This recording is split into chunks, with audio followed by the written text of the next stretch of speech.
আসসালামু আলাইকুম রহমতুল্লাহ। আজকে আমরা কমলি শাকের জার্মিনেশন করব।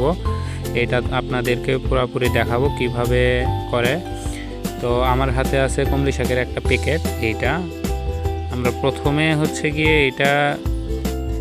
এটা এখন এই স্টিলের বাটিতে ভিজিয়ে রাখবো পুরো প্যাকেট। 12 ঘন্টা ভিজিয়ে রাখার পর এটা আমরা একটা ন্যাকড়ায় তুলে রেখে দেব। ন্যাকড়ায় তুলে রেখে দেওয়ার পর এটা জার্মিনেট হবে। তো পরবর্তী ধাপগুলো আপনাদেরকে দেখাচ্ছি।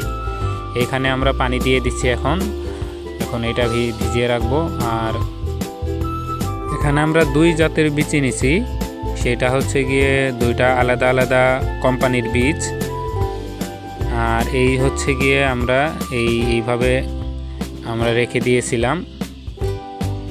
তো আমরা 2 ঘন্টা ভিজিয়ে রাখার পর আমরা এইভাবে বাটিতে করে রেখে দিয়েছিলাম 24 ঘন্টার মতো। এখন ফলাফল দেখার পালা, দেখা যাক। এই হলো আমাদের বীজগুলা। তো এইটা অন্য এক কোম্পানির বীজ, মানে 2টা জাতের বীজ। এইটা আরেকটা। তো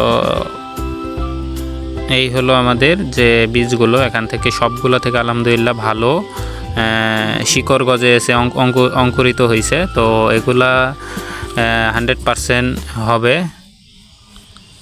তো পরবর্তী আপডেটগুলো দেওয়া হবে, সেই জন্য আপনারা সবাই চ্যানেলটা সাবস্ক্রাইব করে রাখবেন এবং বেল নোটিফিকেশনটা অন করে রাখবেন, এবং ভালো লেগে থাকলে লাইক এবং কমেন্ট করে জানাবেন। আসসালামু আলাইকুম।